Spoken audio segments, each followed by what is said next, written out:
Bienvenidos a todos los que van llegando.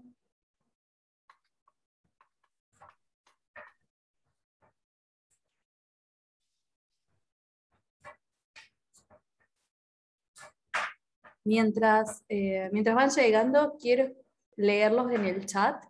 Si hay algún diseñador, puede ser un diseñador gráfico, un diseñador de producto o un diseñador digital.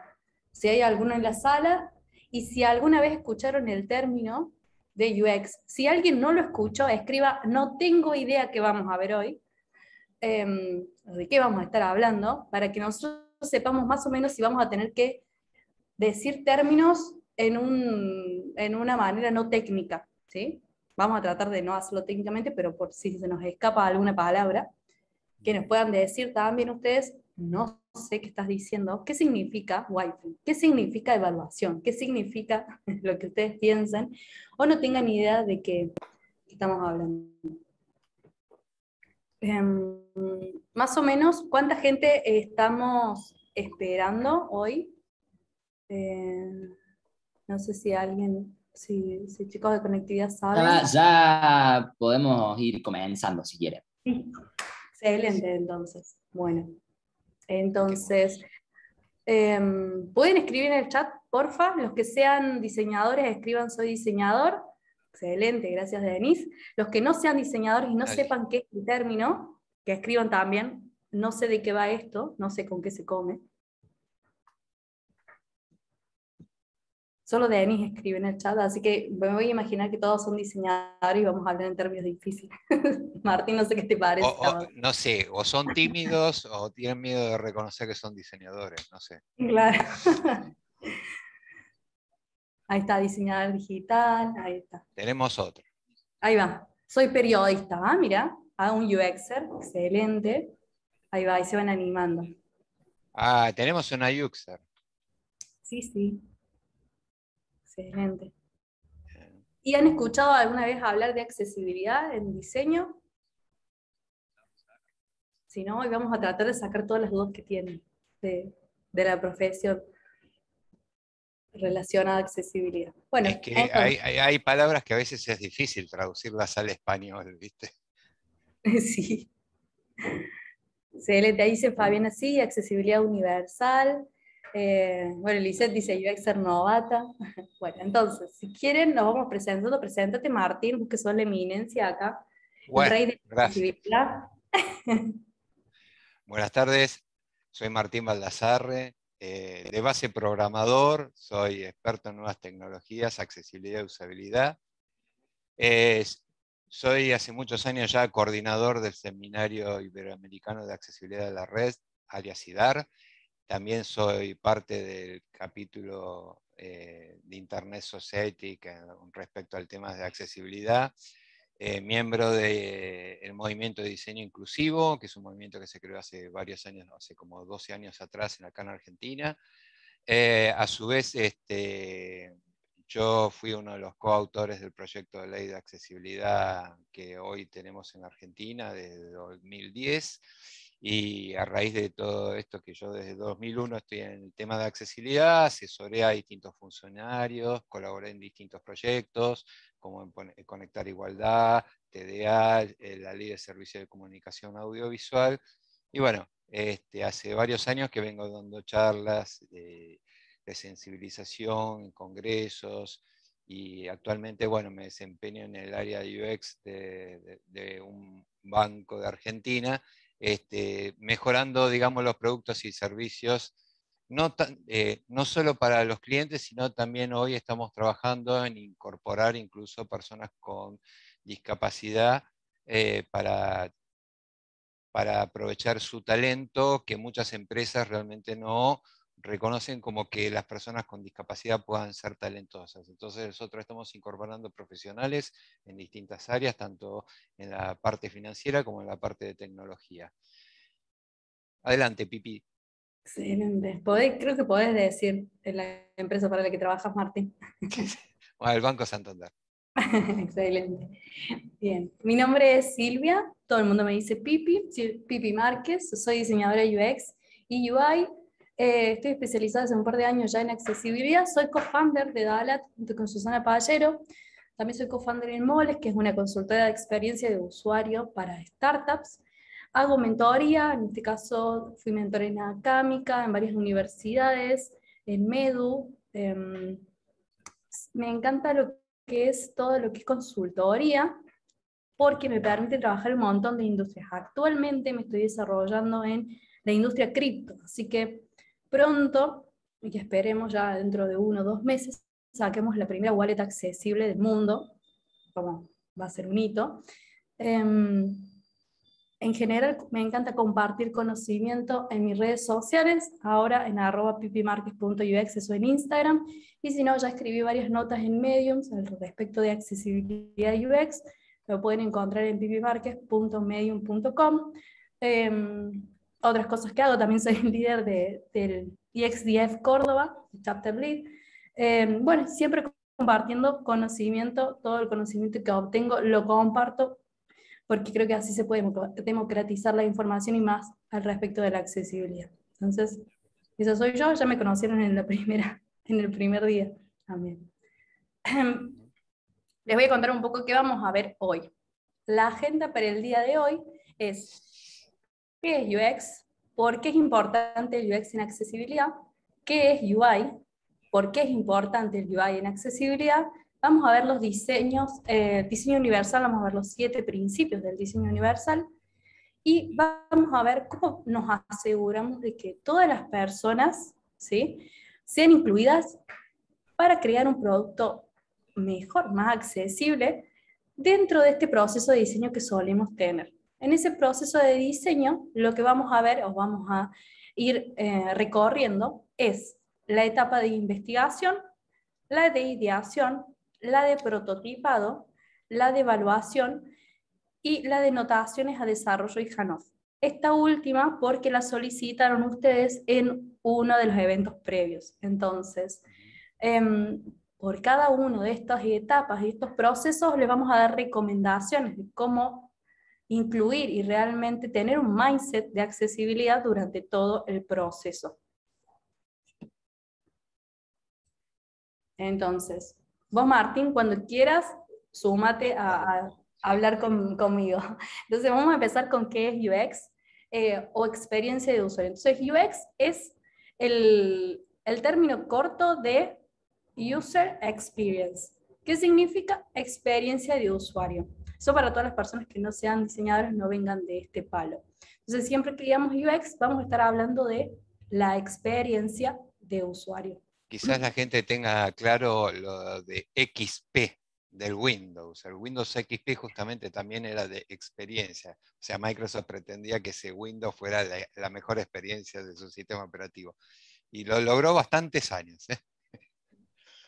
Sí. Pero también la XP se utilizó en eso. Y en otros lados, por ejemplo, se dice de extrema programación. Pero bueno. Sí, es cierto. Bien. ¿Y qué decimos o qué es cuando hablamos de experiencia de usuario? Vamos a decir la experiencia de usuario es la manera en la que una persona, ¿sí?, vamos a pensar, una persona está de un lado, un producto está del otro, es la forma en que esa persona percibe, ¿sí?, o interactúa con ese otro lado, que puede ser un producto, puede ser un servicio, y UX se trata de la sensación que se tiene cuando se entra en contacto con ese otro lado, ¿sí? Siempre vamos a tratar de que esa sensación, esa experiencia sea positiva. ¿Por qué es importante la accesibilidad en la experiencia de usuario? La importancia de la accesibilidad va a radicar en que tenemos que considerar a todos los usuarios diversos cuando estamos planeando una experiencia. No podemos estar planeando una experiencia para un grupo objetivo target demográfico, como por ejemplo, hombre, cis, heterosexual, de clase media y sin ninguna discapacidad. No podemos pensar un producto para una masa, ¿sí?, tan homogénea, tan igual. Tenemos que pensar que nuestro producto tiene que resolver un problema a una diversidad de usuarios. Martín, dale. No, quería sumar, incluso no tenemos que pensar que que dos personas que tengan el mismo tipo de discapacidad sean iguales, porque no va a ser lo mismo un producto para un hombre con discapacidad motriz que para una mujer trans o un hombre trans, viste, que una persona heterogénea, ¿no? O sea, Claro. vamos a tener que, seguramente el producto va a tener que tener alguna diferencia entre uno y otro, va a tener que incluirlos, a ambos. Tal cual. Y no solamente vamos a estar pensando en la diversidad desde el punto de vista de la discapacidad, vamos a pensar en la diversidad desde muchos otros puntos de vista, desde la región, desde la infraestructura que tiene la persona, vamos a pensar en las edades de esas personas. No vamos a segmentarnos nosotros a decir que nuestro usuario tiene una edad específica o que tiene un bagaje específico. Nosotros cuando hablamos de usuarios vamos a entender a nuestros usuarios por la necesidad que están teniendo el grupo, ¿sí? Y vamos a pensar que en ese grupo y esa necesidad, ese problema que tienen los usuarios, hay una diversidad de personas como en todo el mundo. Si no estamos pensando en la diversidad, solamente estamos haciendo experiencia de usuarios para unos pocos, y no es lo que queremos hacer. Lo que pasa ahí es que vamos a discriminar a un grupo que pretendíamos beneficiar. Entonces, siempre que pensemos en experiencia de usuario, vamos a pensar en la accesibilidad y en la diversidad para nuestros usuarios. Bien, veamos.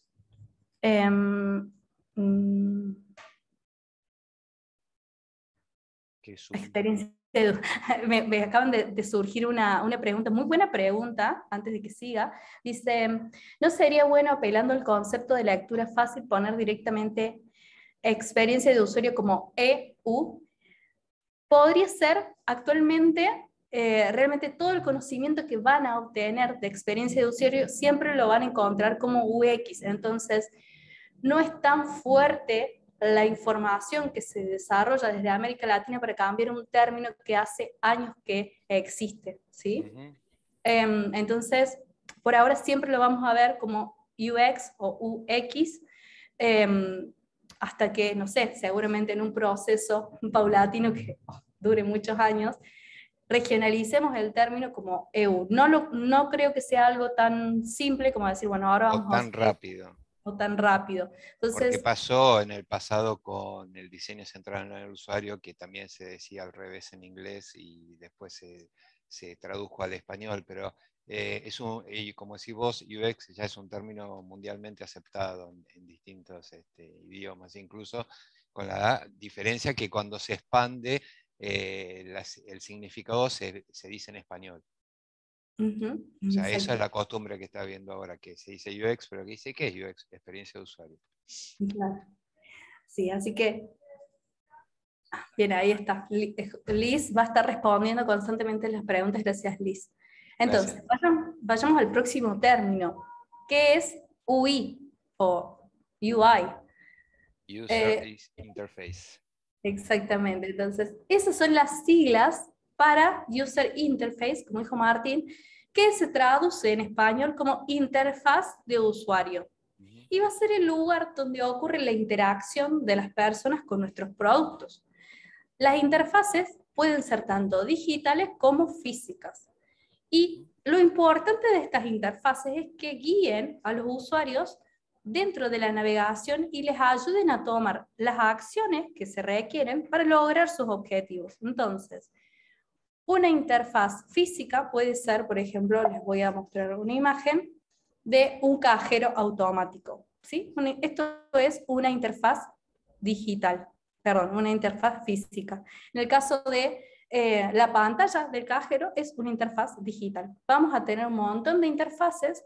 En general, como diseñadores de experiencia, nos va a tocar más diseñar en digital que en físico, pero siempre hay algunos proyectos que entran por la ventana, más si tenemos, por ejemplo, un banco, ¿sí? Que vamos a tener que diseñar la experiencia, por ejemplo, para cajeros automáticos, ¿sí? O experiencia, no sé, Martín, si vos tenés alguna recomendación, algo que recuerdes de alguna implementación que haya hecho el banco con respecto a interfaces.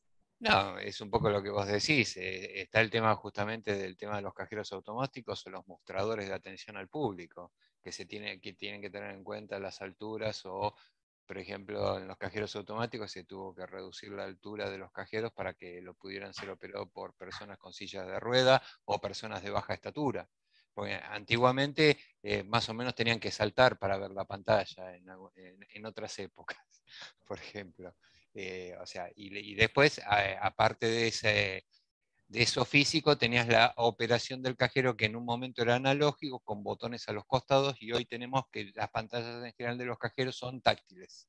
Entonces, tiene que haber un soporte de esa pantalla táctil, como hoy tenemos en los celulares, tenemos que tener también una interfaz que sea accesible. Entonces, de eso estamos hablando. Ahora, todo lo que rodea eso es justamente la experiencia del usuario, el poder llegar al cajero, el poder introducir la tarjeta, todo eso forma parte y el poder retirar el dinero, poder retirarlo y terminar la operación, es justamente lo que buscamos, es que una experiencia de usuario sea lo mejor posible y con los menores dolores o frustraciones por parte del usuario o persona usuaria. Entonces, como el proceso de obtener algo, ¿sí? Y todo lo que vamos sintiendo y teniendo las sensaciones en ese proceso, vamos a hablar que es la experiencia de usuario. Y el objeto con el que interactuamos va a ser la interfaz del usuario, ¿sí? El objeto que nos ayuda a lograr nuestro objetivo. ¿Y por qué es importante la UI? ¿Sí? Uy, me quedo acá como lo mismo. Bueno, ¿por qué es importante lo que es la UI? Es importante en el sentido de que nosotros, cuando construimos la UI, somos los constructores de este mundo digital. Al construir esos mundos, ¿sí? Lo que vamos a hacer es, si ponemos barreras, vamos a excluir personas. Si nosotros diseñamos interfaces que puedan ser utilizados por una variedad y una gran cantidad de personas, más personas van a poder disfrutar plenamente, ¿sí? De todos los beneficios que el mundo digital o las interfaces físicas en este caso tengan para ofrecernos, ¿sí? Martín, ¿querés agregar algo? No, no. Okay. Me parece bárbaro lo que dijiste. Excelente. Bien. Si les parece entonces, vamos a hablar ahora un poco sobre diseño universal. Ok. ¿Está? ¿Qué es el diseño universal?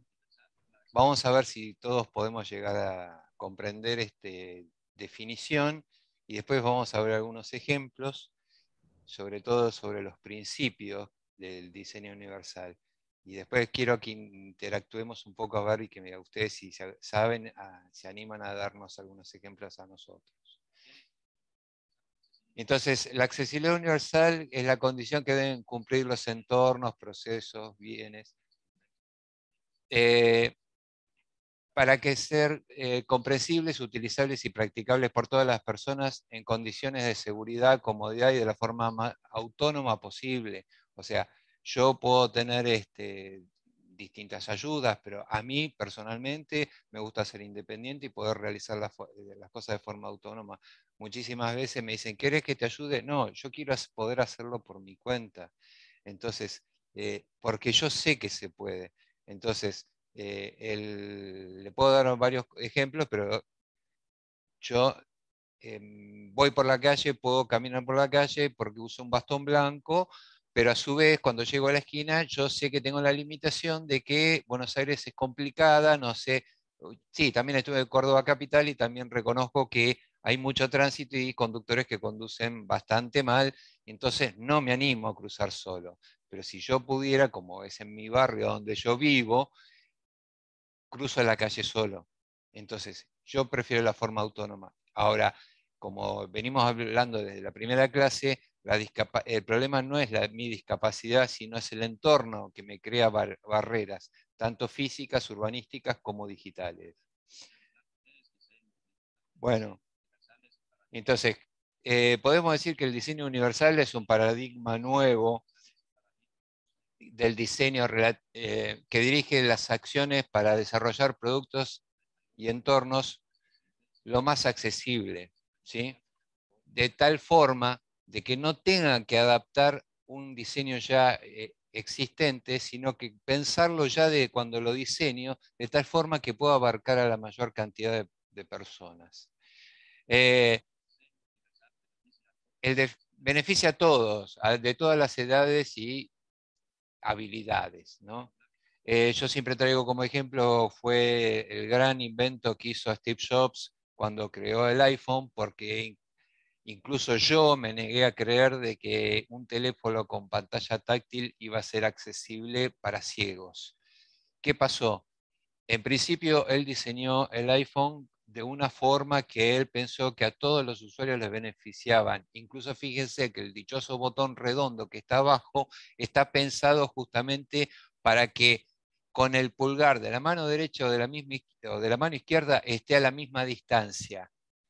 Hasta en eso pensó. Y le dijo a sus ingenieros, yo quiero que el teléfono que vamos a hacer pueda ser utilizado hasta con personas con discapacidad visual. Entonces creó el lector de pantalla. Después otros fabricantes como Google siguieron sus pasos y empezaron a incorporar a sus nuevos teléfonos, empezaron a incorporar características de accesibilidad.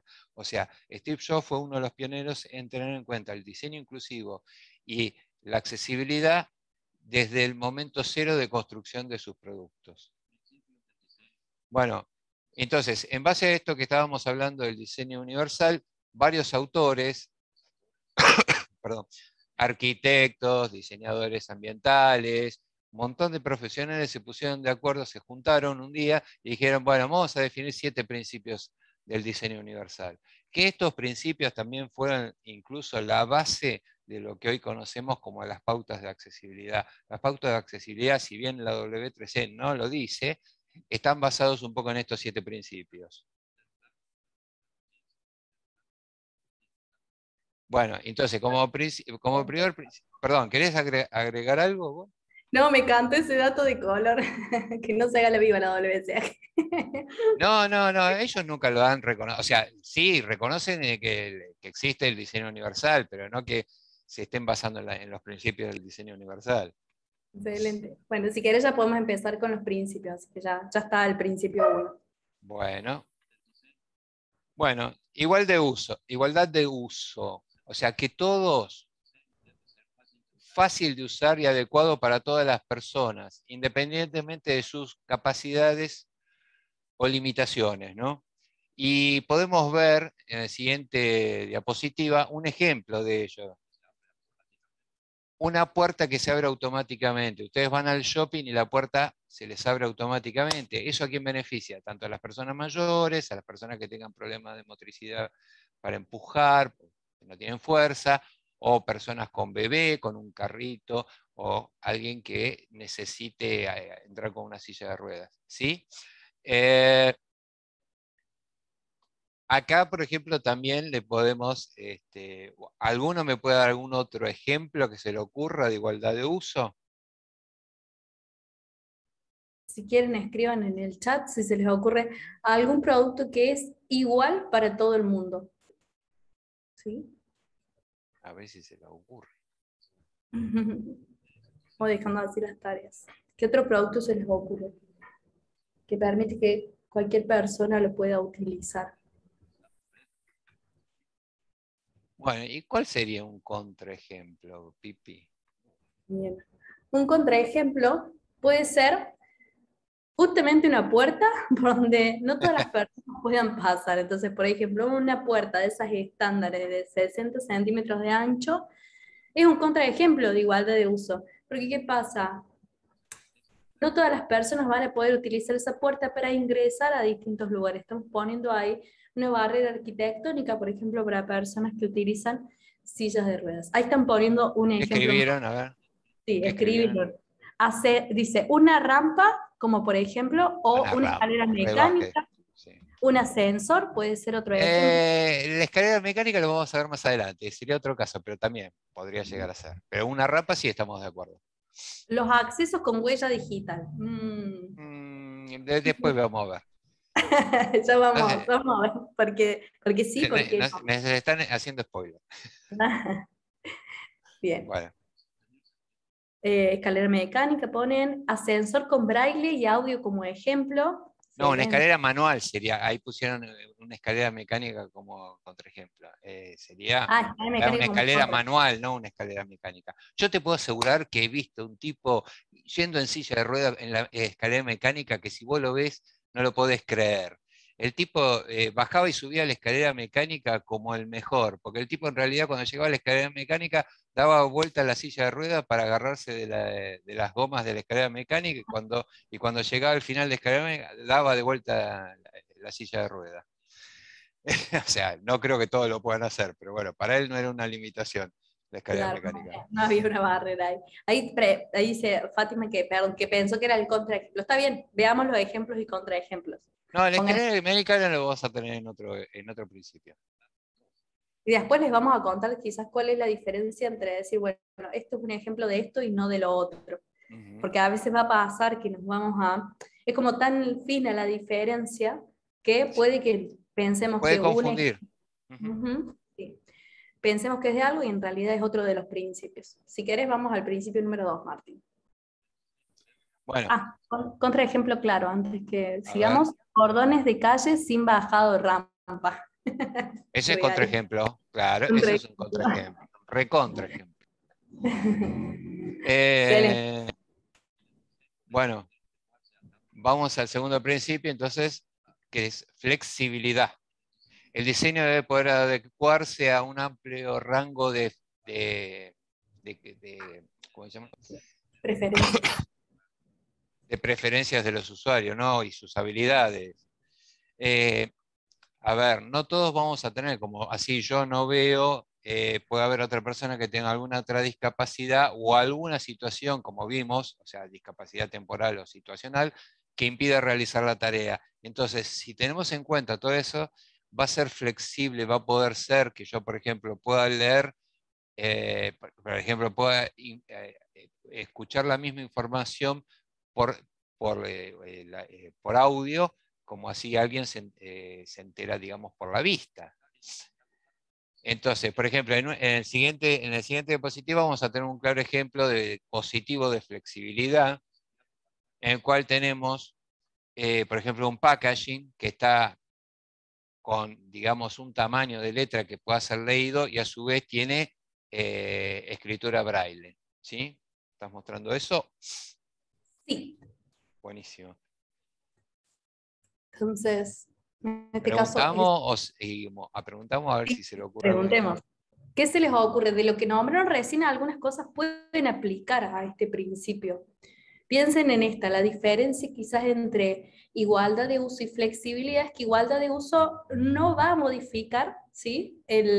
La forma en que vamos a utilizar el objeto. En cambio, en flexibilidad, el objeto se adecua a la persona, a la habilidad que tiene la persona. ¿Sí? Entonces, de lo que dijimos recién, lo que estaban nombrando, ¿cuáles de los ejemplos les parece que van en flexibilidad de uso? A ver.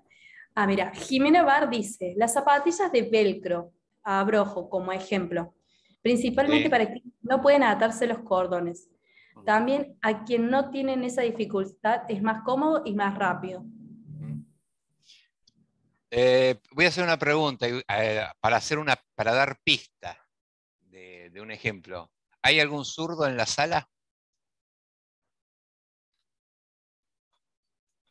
Sí, ahí Denis dice Bueno, que... te hago una Emi, pregunta a Denise. Denise contestó que sí, ¿no? sí, y Creo. Emi también. Bueno, Denise. Denise, ¿vos tenés mouse para zurdo? ¿O usás el mismo mouse que todo el mundo y le cambiás el orden de los botones? Ese es un ejemplo. Un mouse para zurdo puede ser un mouse que sea diseñado ergonómicamente para zurdo o a través del sistema operativo vos podés configurar que lo que normalmente es el botón derecho, la función del botón izquierdo y derecho, intercambiarlos para que... Ay, no escuché la respuesta Dice de Denise. que aprendí a usar el que usan todos, dice, ¿no? Aprendí a usar el que usan todos. Bueno, eso es lo que no deberías hacer. O sea, está bien, yo te entiendo, pero en realidad vos no te entendés. Esa es justamente la idea, es que, que el diseño sí tiene que ser centrado en el usuario, no el usuario centrarse en el diseño. O sea, vos Aprende. estás haciendo al revés de lo que se busca. O sea, tiene que ser un diseño que pueda ser utilizado por cualquiera. Y en tu caso, si vos no, quizás por desconocimiento, no sabías que vos en el sistema operativo en Windows, vos podés en las propiedades del en la configuración del ratón, vos podés invertir la función de los botones. No sé, hubo otro, alguien más escribió ¿Quién más? algo. Sí, ¿Alguien? Denis también era zurda y Emi también era zurda. Que nos cuenten cuáles han sido sus especies. Ah, y Aida también. Sí, Dice, bueno, pasa en Los Simpsons también, ponemos un negocio para zurdos después. dice, Denis, Random. sí, un lugar, Zurdolandia era, creo que se llamaba en Los Simpsons, no me acuerdo ahora. A ver, leo los comentarios, ¿sí? Para que quede esto en la grabación. Uno cuando es zurdo se adapta a los productos, dice Denis. Sí. Gaby dice, y también para personas mayores que no llegan a entender a causa de la falta de audición. Ah, me parece que Gaby está haciendo otro de los ejemplos. Estaba diciendo otro de los ejemplos. Ramiro. Gabriel, los recursos tecnológicos imponen terriblemente una forma de acceso y uso que terminamos aceptando, dice Gabriel, es cierto. Aida, yo me adapté en la escuela a usar el banco. Uy, incluso el banco, ¿se acuerdan que Sí. Sí, porque había? tenés razón, que se levantaban todos para la izquierda. Y si sos zurdo no podías escribir porque tenías que ponerte de costado. Me acuerdo que tenía compañeros que hacían malabares para escribir con la izquierda. Sí, tienes razón. Si eran estos bancos que estamos hablando que se levantaban, o sea, que tenían una tabla para los costados. Claro, para apoyar ahí el brazo. Dice Denis también, ni hablar de las tijeras o cuadernos. Y decía Aida, me colgaba el brazo al escribir, era horrible, lo chirca que estaba. No sé qué es chirca. Bueno, Como vamos al contraejemplo que yo lo vivo todos los días. ahí está. Máquinas de expendedoras de productos vending que le llaman, o que pueden ser máquinas de café, de snack, que para operarla tiene una pantalla táctil y no tiene lector de pantalla. O sea que vos tenés los botones como si fuera un smartphone, pero los proveedores de esas máquinas no le han puesto lector de pantalla para que lo pueda operar una persona ciega, por ejemplo. Ahí tiran otros contraejemplos. Texto escrito en audio y video en una web es ejemplo de flexibilidad. Si el mismo contenido se presenta de distintas formas, podría ser un ejemplo de flexibilidad. Sí, pues esa es una forma de darle un soporte distinto a la persona que pueda preferirlo. A ver, si es un sordo ciego, por ejemplo, le conviene texto porque lo va a leer con su línea o pantalla braille, ¿sí? No necesariamente tiene que ser solo un sordo, puede ser sordo ciego también, o sea que no ve ni escucha.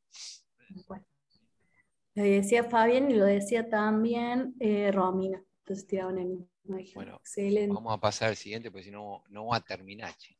No, porque tenemos para el largo encima. Muchos ejemplos de UX.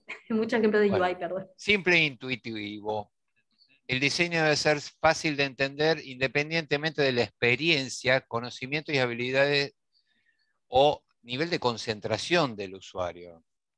¿Sí? O sea, yo tengo que poder entenderlo, lo que estoy haciendo, o sea, tengo que poder entender para operar, por ejemplo, el cajero automático, la máquina de café o una expendedora de billetes, por ejemplo, de tren. No sé en Córdoba si tienen máquinas, pero acá en Buenos Aires tenemos, por ejemplo, el tren, hay muchas líneas que tienen una máquina que te expende el boleto del tren, ¿sí? Entonces, tiene que ser fácil de entender, o sea, tiene que ser sencillo. Entonces, pasemos al ejemplo. Un ejemplo hoy que tenemos todos común es el pagar, por ejemplo, con el sistema NFC o el pago con QR, ¿sí? Donde nosotros tenemos un teléfono en el cual reconoce y puedes aceptar ya tanto con el teléfono, hoy si tenemos, viste, acá eso sería un golazo, el poder Acá, pagar con el reloj. acá traje, Martín, igual un ejemplo por ejemplo, cuando te subís al colectivo y pagas acá en Córdoba. ¿Sí? Entonces, puse ese porque ni siquiera en Córdoba está diferenciado el precio del boleto. Siempre es, entras, te subís, acercas la tarjeta y seguís. No Sí, es más sí. que eso. Bueno, eso es, ustedes lo conocen como tarjeta SUBE o no me acuerdo cómo se llama en Córdoba, pero en realidad esa tarjeta tiene justamente el NFC. O sea, tiene un chip que se le llama NFC por near, bueno, o sea, por cercanía, ¿no? Es una o sea, es un chip que lo que tiene es, se reconoce por cercanía. O sea, tiene que ser cerca, tiene que pasar la tarjeta cerca para que reconozca y pueda hacer el débito después de la tarjeta. Como contraejemplo, ¿qué tenemos? Como contraejemplo, Las máquinas expendedoras de ticket. a lo peor. Justamente de lo que decíamos de los trenes. No, si son un chino. Dice, ¿a dónde va? ¿Qué sé yo? ¿A qué estación quiere ir usted? No, pero bueno, pasemos al cuarto principio, nos faltan 4 todavía. Si quieren ir poniendo ejemplos, yo los voy a ir leyendo y les voy diciendo si están. Información fácil de percibir. El diseño de ser capaz de ser... A ver. Bueno, entonces, la información de lo que diseñamos tiene que ser fácil e intercambiable entre el usuario. Como vuelvo a decir, ya sea por la vista, por el tacto, por lo que sea. O sea, nosotros tenemos 5 sentidos, de los cuales muchas veces usamos uno solo. Pero hay personas que tienen que recurrir a otro de los sentidos que normalmente utilizan las otras personas. Entonces, fíjense en el ejemplo que damos ahora. El ejemplo que tenemos ahora, que antes era el típico, era el DVD, hoy Netflix, que dudo que alguien que de los que están acá no lo hayan visto, no lo hayan usado, nosotros podemos elegir al reproducir una serie, una película, podemos en la configuración cuando está emitiéndose, podemos elegir el idioma, podemos elegir si queremos subtitulado, yo puedo elegir si quiero audiodescripción. Entonces, esas son opciones que yo le estoy permitiendo, gracias a estos servicios de accesibilidad, le estoy permitiendo a las personas que puedan percibir el contenido, ¿sí? Y como ellos prefieran.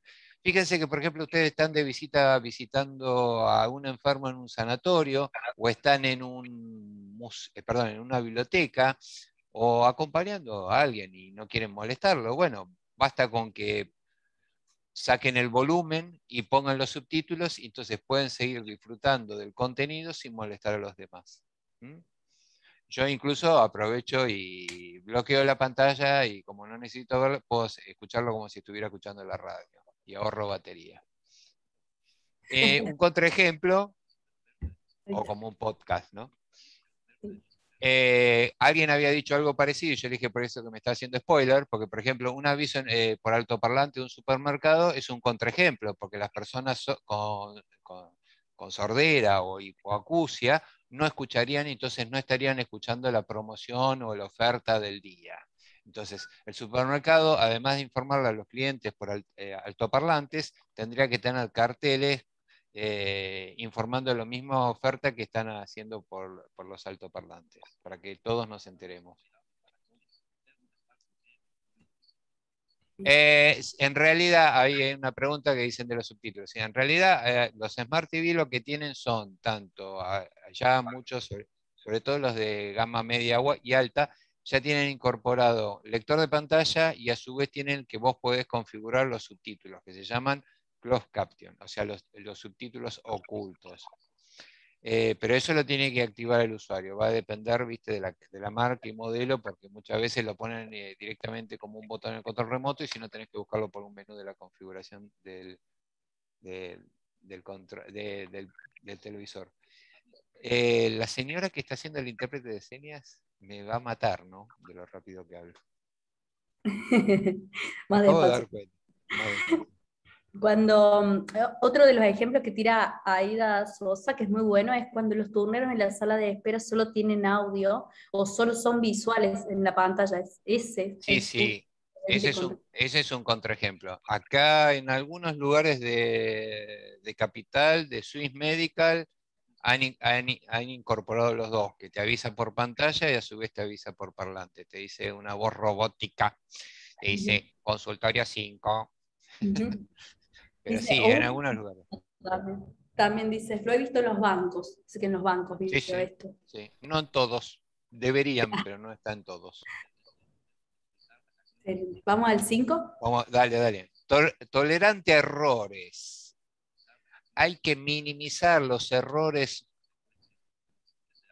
porque si no el usuario puede tener hasta consecuencias fatales. Hay que diseñarlo evitando de que haya algún fallo que pueda en ese diseño herir o hasta matarlo, si, qué sé yo, si vamos al fondo, ¿viste? En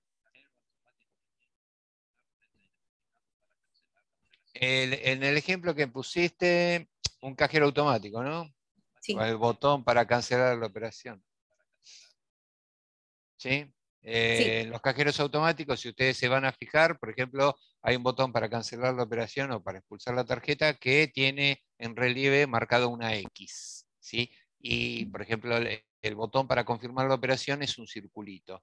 Y el punto 5, el 5 tiene un puntito, como para que se pueda identificar bien el teclado numérico y las operaciones importantes como esa, como confirmar y cancelar. O sea, que esté bien identificado. Y en el caso de la pantalla también tiene que ser un botón claramente cancelar, ponerle rojo, qué sé yo, a mí me da igual el color, pero a otras personas no sea cosa que le pongan cancelar azul, ¿viste? Bueno, y el caso contrario sería una lata de conserva que deja filos metálicos que te puedes cortar. Por eso digo, o sea, puedes herirte y ese corte puede producirte una infección y terminar muriendo, ¿viste? Por un mal diseño, porque al querer abrir una lata de atún, te dejó un filo que vos cuando fuiste a abrirla, chau, te cortaste la mano. ¿Sí? O abrir una botella de sidra o de champán y que el corcho te saque el ojo, por ejemplo. Bueno, el 6 sería escaso esfuerzo físico. O sea, tiene que poder ser usado con el mínimo esfuerzo físico. A veces hablamos también de que hay algunos diseños que hacen al usuario tener un esfuerzo indebido.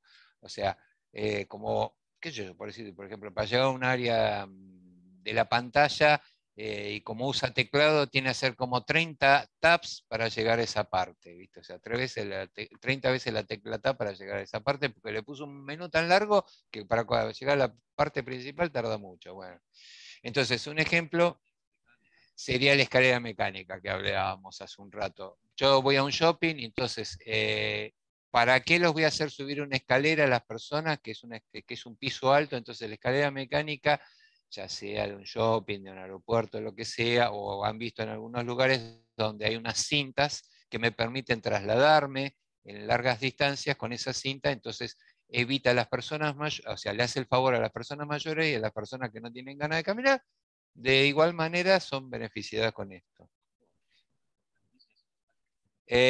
Como contraejemplo sería que muchas veces hay, por ejemplo, imagínense, no sé, si han tenido oportunidad de, por ejemplo, ir qué sé yo, a Puerto Madryn, allá a Punta Tombo, donde están los pingüinos, o por ejemplo las cataratas, si tuvieran que recorrer las cataratas y no hubiera un solo banco, viste, la gente, o sea, te llevan con el trencito hasta, hasta la garganta del diablo, pero después para volver tenés que caminar bastante. Y bueno, entonces necesitas tener un lugar donde descansar. Bueno, 7, vamos. Dimensiones apropiadas. Los tamaños y espacios deben ser apropiados para el alcance, manipulación y por parte de la persona, ¿sí? Eh, Acá estamos otra vez lo mismo. Tenemos que diseñar en tamaños y en formatos que sean adecuados para las personas. O sea, si yo, por ejemplo, vamos a hacer un típico producto digital, diseño una aplicación, pero solo puede ser usada de forma vertical, hay muchas personas no la van a poder utilizar, porque por ejemplo hay personas que usan sus dispositivos en la silla de rueda y como lo tienen dispuesto, lo tienen puesto en modo horizontal. Entonces, tu aplicación no va a poder ser utilizada por esa persona porque le estás bloqueando la rotación de la pantalla y no le permitís utilizarlo de forma horizontal. Entonces, como ejemplo positivo, tenemos un mostrador a doble altura, en el cual tenemos una persona que tiene un mostrador alto para poder ser atendido de pie, y otro mostrador a media altura para poder atender a una persona con silla de ruedas o una persona de baja estatura. Como contraejemplo, las góndolas de los supermercados, que a más de una vez he tenido que ayudar yo a gente, porque yo mido 1,85 m, entonces muchas veces he tenido que ayudar a bajar productos del último estante de la góndola, porque los que pusieron los productos lo pusieron en unas estanterías altísimas a más de 1,50 m de altura y no todo el mundo llega a esos estantes. También ahí yo Bueno. puse una imagen sobre un estante de una cocina. Fíjense que como que todas las cocinas están, por alguna extraña razón, planeadas con una altura bastante alta con respecto a los cajones y toda la cosa de la parte de arriba. No sé cómo se llama. No es estante, los estantes de arriba también serían un poco inaccesibles para personas de baja estatura o en silla de ruedas, ¿sí? Bueno, entonces, Pipi, ¿cómo nos aseguramos de incluir a todas las personas?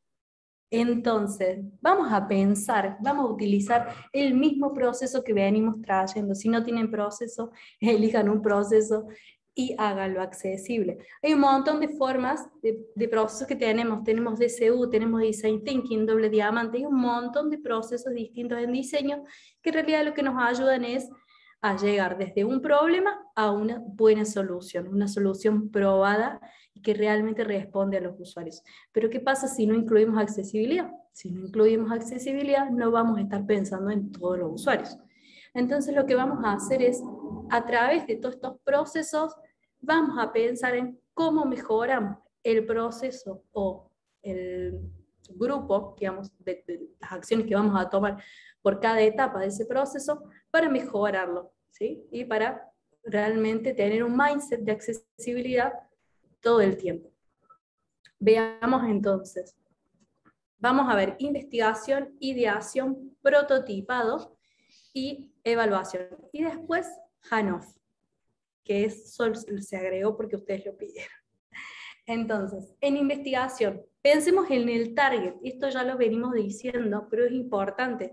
Dejemos de pensar en un hombre blanco, cis, en edad adulta, con poder adquisitivo. No pensemos más en ese estándar de marketing para vender cosas. Entendamos que nuestro usuario es quien tenga la misma necesidad o el mismo problema que ustedes quieren resolver o que están intentando entender en el caso de que sea un momento de investigación como muy pronta. Si ustedes ya saben cuál es el problema, entonces vamos a pensar en todas las personas que tienen el mismo problema. Si no saben cuál es el problema, vamos a hacer una investigación un poco más amplia para entender cuál es ese problema y entender cómo le afecta a las personas más en su diversidad, ¿sí? Entonces vamos a investigar mujeres, hombres, niños, grandes, personas con y sin discapacidad, de otras religiones, personas con otros géneros, personas con alguna orientación sexual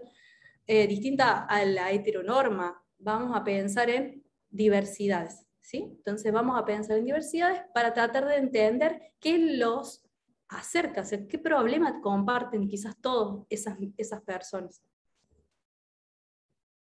Lo siguiente, súper importante en el momento de la investigación, algo que tenemos que hacer nosotros para estar cerca de los usuarios son las entrevistas. Y en esto de las entrevistas vamos a tener que hacer nosotros ese target que definimos antes, es decir, bueno, una diversidad de personas, consideremos esa diversidad de usuarios a quienes vamos a entrevistar. Súper recomendado esto para reclutar usuarios con discapacidad, es que pregunten en las comunidades, hay muchas comunidades diversas, entonces pregunten, internalicen, métanse en esos lugares con respeto siempre, y pregunten si ustedes pueden hacerle una entrevista, que están queriendo generar un producto accesible, que quieren su punto de vista, ¿sí? Y hablen con usuarios con discapacidad. Eso siempre asegúrense de conocer la etiqueta, ya vimos la etiqueta al principio de estas clases. Entonces, recuerden, como tenemos que hablar, tratar a las personas, tanto si las entrevistas se dan en un espacio físico o en uno digital, pregunten antes, ¿sí?, a los usuarios si van a necesitar algo antes de la reunión, algún tipo de, no sé, algo particular para poder llegar al lugar, para poder desarrollar la entrevista, ¿sí? envíen copias de los documentos y de la explicación de qué va a ocurrir. Si así la persona, muchas veces nosotros tenemos que hacer firmarle a la persona un consentimiento de que lo vamos a poder grabar, ¿sí? Entonces disponibilicemos esos documentos antes de la entrevista, enviémoselos por mail, o si es algo que tiene que firmar y tiene que ser un papel, entonces si es una persona ciega, disponibilicémoslo en braille para que lo pueda leer realmente. O preguntarle si necesita la asistencia de una persona que le lea el documento si desconfía del contenido, ¿viste? Esa es otra opción. O sea, si tiene una Excelente. persona de confianza, puede acompañarlo para leer el documento. O sea, pero hay que preguntarle siempre a la persona.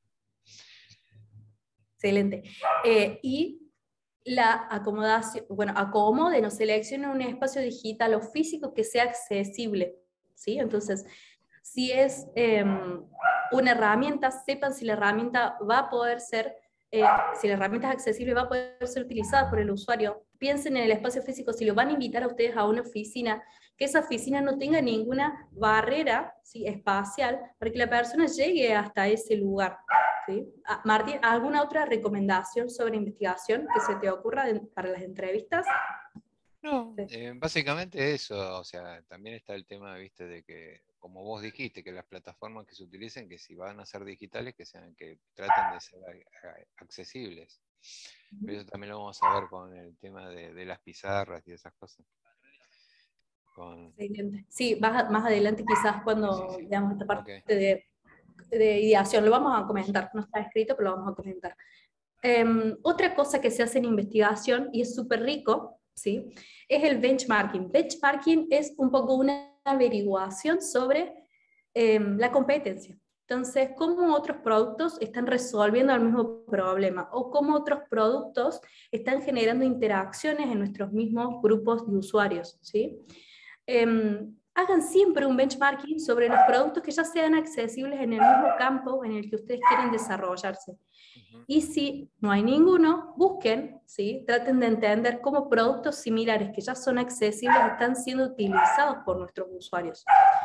Agreguen siempre. Incluso hay productos que son específicamente desarrollados para personas con discapacidad, que después alguien, mira qué bueno, qué buena idea que tuvieron, ¿viste?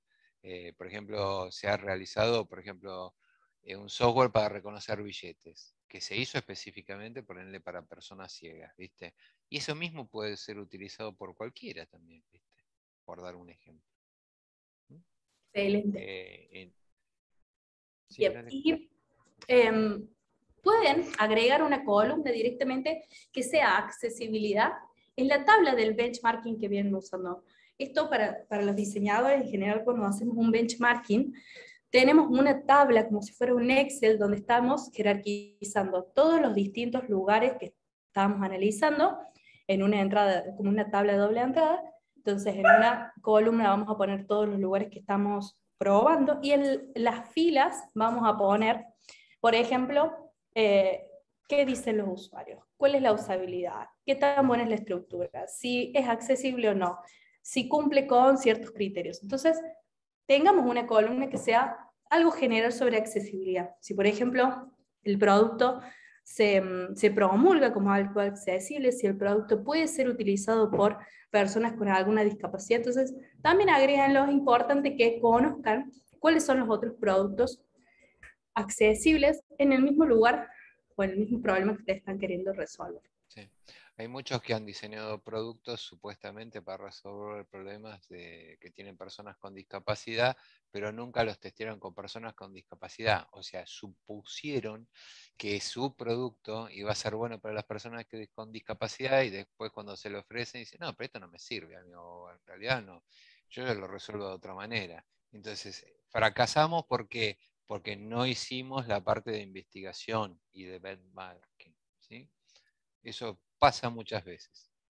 Claro. Y otra cosa es, algo que sirve muchas veces es como una preprueba, ¿sí? Esto lo podemos hacer para cualquier producto. Cuando nosotros todavía ni siquiera lanzamos un MVP, o todavía no lanzamos nuestro producto, es probar los de otras personas, ¿sí? Entonces probemos los productos de la competencia antes incluso de nosotros ser competencia. Probémoslo con los usuarios y entendamos cómo esos usuarios están navegando, cómo toman atajos, y entendamos cuáles son las buenas y malas prácticas de esos productos, ¿sí? Entonces, a veces como un hack. No lo usamos tanto, pero es algo que podemos aprovechar cuando hacemos productos. Tenés que aclarar un término que dijiste recién.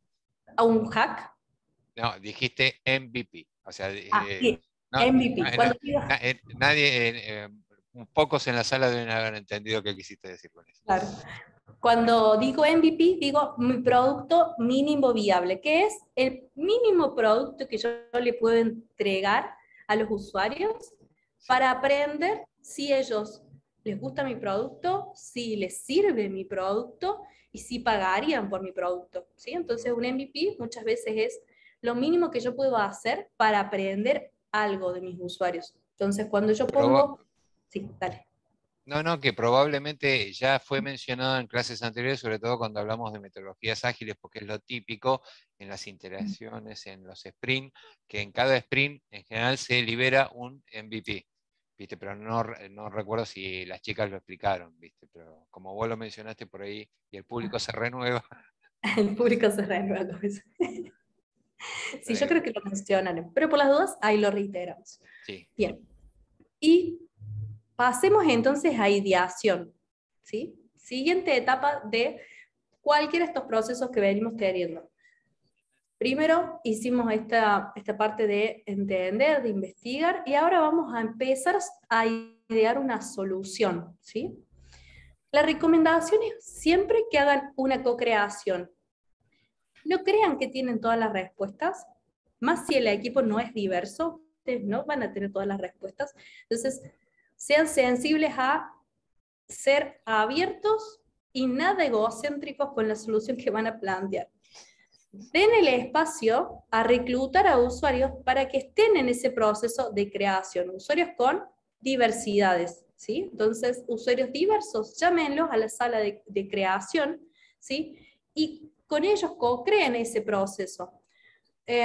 Pregúntenles, y esto funciona igual que antes, como en las entrevistas, pregúntenle a los usuarios si van a necesitar algo antes de una reunión de co-creación, envíen las copias de los documentos y la explicación de todo lo que va a pasar, y acá es lo que decías, Martín, hay elementos que son accesibles para la co-creación cuando es digital, y hay elementos que no van a ser accesibles para todas las personas. ¿Querés contar un poco más de eso, Martín? No, está bien. Está bien lo que dijiste. Bien, como para darles un ejemplo, Mural, Miro, todas estas herramientas que solemos usar para cuando jugamos a poner post-its por todos lados y pensar una solución, no son accesibles para el lector de pantalla. No. Una buena aplicación, digamos, que va a ser como la que nos va a salvar en el caso que necesitemos poner post-it y tengamos que hacer como este momento de brainstorming, puede ser Jamboard. Jamboard es una herramienta de Google que es accesible y que hace lo mismo que hace Mural y que hace Miro. Y Microsoft tiene su versión llamada Whiteboard, o sea, pizarrón blanco. ¿Sí? Exacto. O sea, pero forma parte del paquete de Office. Exacto. Bien. Y ahora sí vamos a pasar a la parte de prototipos. Entonces, imagínense, ya hicimos investigación con usuarios diversos. Los trajimos a la sala de co-creación y encontramos la mejor idea que les va a resolver ese problema que tenían. Bueno, ahora vamos a tener que hacer un prototipo, ¿sí? ¿Qué es un prototipo? Un prototipo es la unión de un montón de pantallas que nos van a servir para probar nuestro producto. Pero esas pantallas se hacen de algo que se llaman wireframes, ¿sí? Estos wireframes son un esqueleto que nos ayudan a pensar cómo se va a ver en la pantalla. Y también cómo va a ser la estructura, ¿sí? Que a posterior vamos a utilizar, por ejemplo, para los lectores de pantalla. Podemos hacer wireframes en muchas formas. No hay una sola forma de hacer wireframes. Podemos hacer wireframes en papel, los podemos hacer en computadora. Podemos hacer wireframes en baja, que significa que no tiene colores, por ejemplo, o podemos hacer wireframes en alta, que simulan una interfaz y que si te lo ponen en un teléfono no te darías cuenta la diferencia entre un producto que tiene vida y otro que no la tiene y solo son estas pantallas. estos wireframes nos sirven para pensar cuál va a ser la interacción que va a ir ocurriendo entre pantalla y pantalla cuando el usuario lo esté interactuando, lo esté usando. Hay cosas que tenemos que tener en cuenta cuando hagamos wireframes, y esta es la parte quizás más de diseño visual. También vamos a hacer algunos tips que tienen que ver con un diseño un poco más auditivo. Empecemos con el color. Es importante que nuestros wireframes tengan contraste, porque eso ayuda a la legibilidad. Cuando hacemos wireframe en baja, que son estos wireframes sin color, podemos aprovechar que está en blanco y negro para probar, ¿sí?, jerarquías, para probar cómo hago para guiar el ojo del usuario. Al no depender del color, para dar la información ya estamos como incluyendo una de las pautas de las WCAGs, ¿sí? Entonces, cuando hacemos un wireframe en baja, no vamos a depender del color para dar información, entonces vamos a tener que buscar otras formas. Ahora les voy a mostrar cómo. Y hay que, con el color, siempre comunicar con el color y las formas cuando un elemento toma el foco, ¿sí? Entonces, esas son mis recomendaciones para color, y ahora vamos a ver un par de ejemplos. Entonces, la primera, tiene que existir un contraste entre figura y fondo. Del lado izquierdo tengo un texto blanco sobre fondo verde aguamarina, imperceptible. El contraste no es suficiente porque los dos colores tienen una luminancia muy alta, son muy luminosos. Del lado derecho tengo un texto negro o gris sobre el fondo este verde agua marina. El contraste sí es suficiente porque uno de los colores tiene una luminancia baja y el otro tiene una luminancia alta. Entonces uno tiene mucha luz y el otro no. ¿Qué es importante con esto? Existe una ecuación para que ustedes sepan si ese color tiene contraste suficiente. Hay un montón de herramientas automáticas, ya les voy a contar algunas para los que son diseñadores, pero lo importante es que cuando evalúen ese contraste sepan lo siguiente.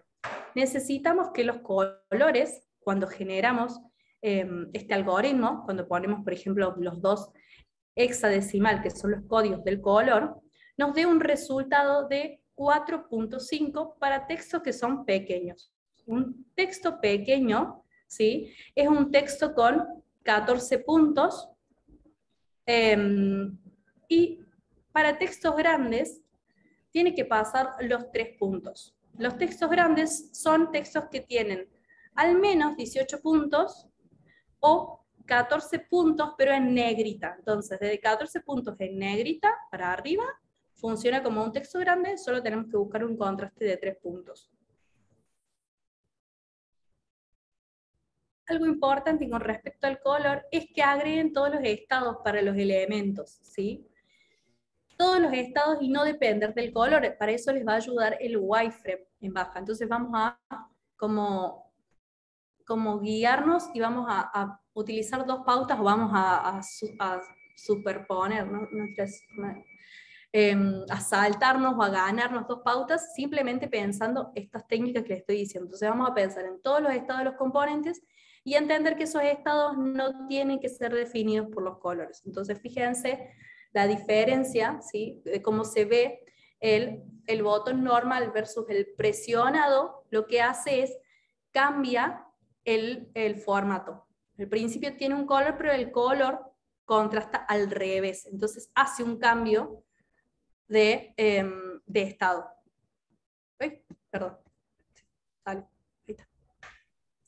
Y ahora, otra cosa con respecto al color es que, esto que les decía, no utilizan el color como única forma para percibir información. Vamos a ver un ejemplo del lado derecho. Estamos viendo un wireframe en baja, pero que tiene un dato, una información, una etiqueta que dice los datos en rojo son requeridos, ¿sí? Y en este caso tiene 3 campos, nombre, apellido y quit está pintado en rojo. Y tiene un botón que dice ingresar datos, ¿sí? Entonces una pantalla es un formulario. Si nosotros indicamos con el color, ¿sí?, que tenemos que ingresar, son requeridos los campos, lo que estamos haciendo es valernos del color solamente para dar información. Hay que pensar que no todas las personas perciben todos los colores. Entonces, piensen ¿cómo lo utilizaría una persona que tiene daltonismo, ceguera al color? Un poco lo vimos al principio. Persona que tiene ceguera al color no va a diferenciar algunos colores de otros. Los usuarios con lector de pantalla tampoco. Y los usuarios con lector de pantalla tampoco. Entonces, esta, por ejemplo, pantalla debería estar correctamente etiquetada, pero además debería indicar cuáles son los campos que son realmente requeridos. Entonces, ¿cuál era el campo rojo si lo viéramos así, yo no lo hubiera mostrado el otro? No lo sabría.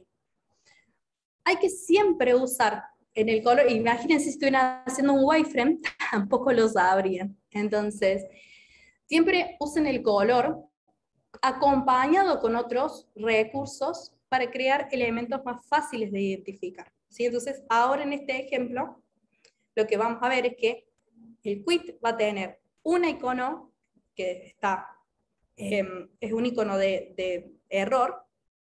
Además tiene una línea pintada más gruesa y además tiene el mensaje que este dato es requerido. Entonces, cambia la interfaz, no depende del color y es mucho más fácil para todos los usuarios, no solo con los usuarios con ceguera color, identificar más rápido en dónde se equivocó. ¿Sí?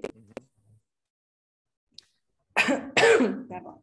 Entonces, miren, así se vería si tuviera el color. Realmente de la otra forma también nos podíamos dar cuenta de que ese campo estaba en error. Entonces, en este caso, la interfaz lo que tiene es que quit está en rojo y tiene el error en rojo. Y sigue diciendo este dato es requerido. Con respecto al color, también traten de que no sea la única forma para percibir la información. Recuerden, entonces, una persona que tiene ceguera al color, hay muchos colores que no va a diferenciar de otros. Cuando usamos gráficos es súper importante que utilicemos además tramas, que además utilicemos la información cerca de, por ejemplo, el gráfico. Eso va a facilitar para todos los usuarios el entendimiento de nuestra interfaz. Ahí lo que les recomiendo es Snocoffee, es un plugin que sirve para probar nuestras páginas web, a ver cómo se verían o cómo las percibiría una persona que tiene ceguera al color.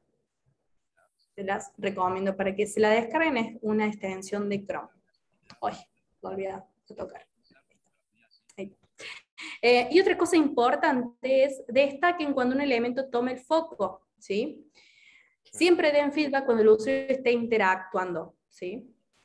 Entonces, si algún elemento está marcado en nuestro wireframe, que se note que está marcado. Se van a dar cuenta más fácil cuando lo estén haciendo en baja, porque van a tener que poner de alguna forma que, por ejemplo, estoy en una sección versus estoy en otra sección. Entonces, por ejemplo, las líneas debajo de una navegación funcionan como un elemento de feedback, un elemento de foco que te muestra dónde estás posicionado en este momento. Herramientas. Les muestro las herramientas de color que les recomiendo. Se encuentran en Figma y en XD.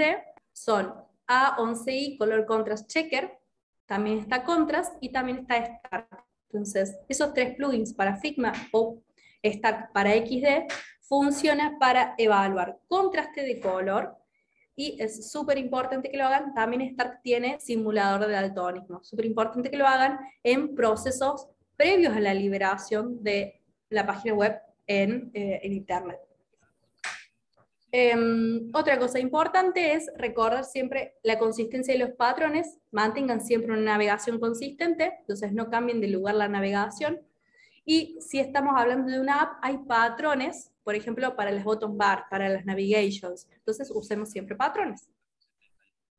Consistencia y patrones, si ustedes están diseñando para Android, van a tener todo lo que es material, IO, y para Apple, lo que van a tener es las Humans Guidelines. Entonces, hay patrones, respeten los patrones, porque va a ser más fácil que los usuarios así puedan utilizar sus interfaces. Otra cosa importante para los prototipos es las áreas cliqueables. Es importante las áreas cliqueables porque después, si nosotros no nos tomamos el trabajo de que el tamaño sea suficiente, muchas personas van a probar interactuar con nuestros iconos, por ejemplo, y no van a dar con el clic, ¿sí?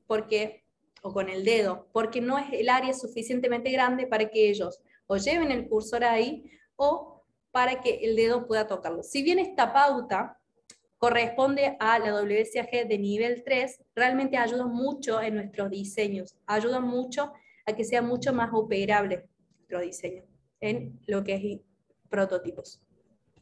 Con respecto a tipografía, siempre usen tipografías nobles. Las tipografías nobles son las que más ha estado expuesto el usuario. Entonces, las serif como la Arial, la Calibri, la Century Gothic, la Helvetica, la Tahoma, son tipografías nobles simplemente porque las personas están acostumbradas a verlas y han generado el hábito de entender esas tipografías. En el caso de serif pueden usar Times New Roman, Georgia, o en el caso de Slav serif pueden usar Arbo, Museo Slav o Rockwell. Estas tipografías es simplemente por eso, por el uso constante que le ha dado el usuario, es que es más fácil o más accesible, entre comillas, de percibir. Es importante que no elijamos tipografías manuscritas, porque eso va a dificultar la lectura. Algo que siempre recomendamos es que chequen la tipografía. Si, por ejemplo, la L, el 1 y la I mayúscula se ven igual en la tipografía, entonces esa tipografía puede tener problemas de legibilidad para algunas personas. Chequemos eso, que no se vean igual. Dale, Martín. No, como personas con dislexia. Sí.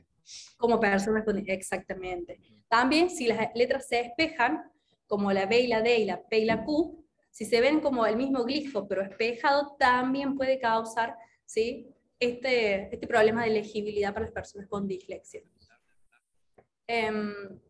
Acá, por ejemplo, les muestro la Calibri, como se ve. Miren, la L es un palito, y el 1 se ve como un 1 que empieza con una línea inferior, sube hasta arriba, baja hasta abajo, y tiene una línea de base. Entonces es distinta la tipografía cuando la tenemos que percibir.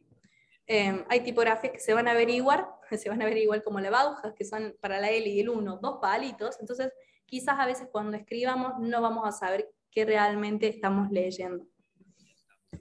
Bueno, ahí está. Bueno. A ver, si me deja. ¿Qué pasó? Ahí está, listo. No, se estaba yendo de la pantalla. Bueno, otra cosa que tienen que hacer es evitar el justificado, ¿sí?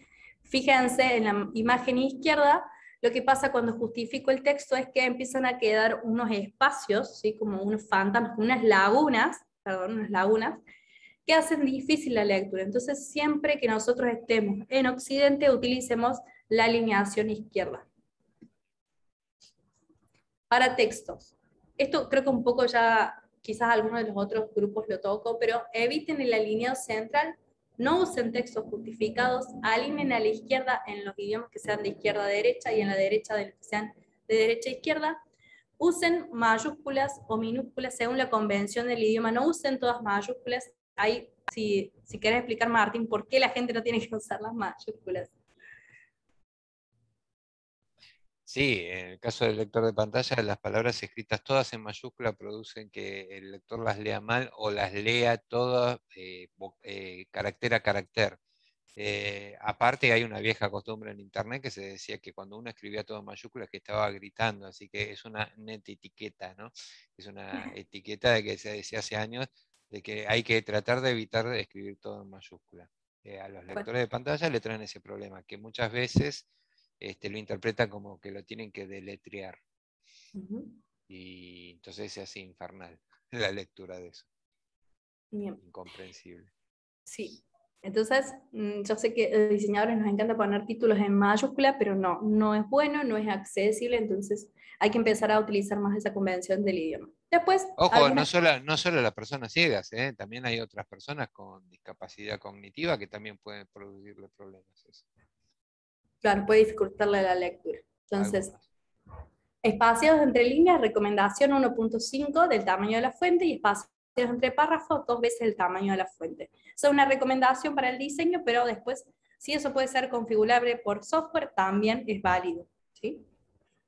Con respecto a los formularios, traten de que los inputs siempre los etiquetemos, ¿sí? Eso para evitar los errores. Y los campos del nombre, ¿sí? Entonces lo que ponemos arriba en la etiqueta de ese input tiene que ser igual a lo que se anuncia en la tecnología asistiva.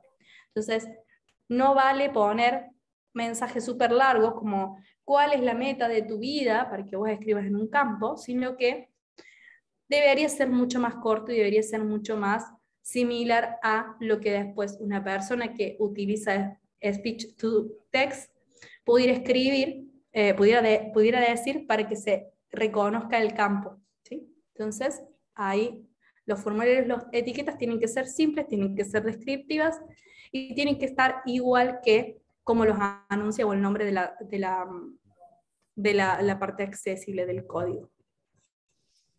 Con respecto a los links, vamos a tener que tener en cuenta que el texto tiene que ser clarificador y tenemos que saber a dónde nos va a dirigir cuando nosotros lo presionemos. Tiene que ser claro, autoexplicativo, y si se presenta en textos, tiene que tener siempre una línea abajo. ¿Qué pasa si no tiene una línea abajo? Porque hay muchos diseñadores que nos gustan no ponerle una línea abajo o grupos de diseño. Entonces tenemos que entender que el color de ese link tiene que ser, o tiene que pasar el contraste junto contra el texto de 3 puntos. Entonces ahí estamos salvando si no le queremos poner la línea por alguna razón. Siempre la recomendación es póngale la línea si es un link. Si no le van a poner, porque en su design system dicen que no va la línea debajo del link, entonces tengan en cuenta que siempre tiene que pasar 3:1 de ratio de contraste. A ver, quiero leer un poco del chat. No, te están dando la razón, dicen que explicaste muy bien. Y Ahí alguien dijo que usa la tipografía Versalles, creo que dijo. Bien. Para mejor o más fácil lectura, excelente. Sí. Algo que tienen que saber de los links es las mismas palabras llevan al mismo lugar. No usen distintos links para dirigirse al mismo lugar porque van a generar, ¿sí?, como una dificultad en la persona que, por ejemplo, navega con un lector de pantalla, porque de repente piensa que son los links. ¿Vos decís el famoso seguir leyendo, por ejemplo, que son 10 seguir leyendo, pero te apuntan a sitios, a enlaces distintos? ¿A eso te referís?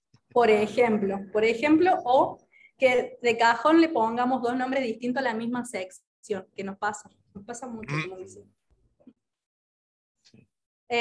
Acá lo que hago es, les traje un ejemplo, en este caso de Wikipedia. Miren ahí, Wikipedia no tiene links, no tiene línea debajo de sus links, pero pasa el contraste de 3, entonces no hace falta que tenga la línea.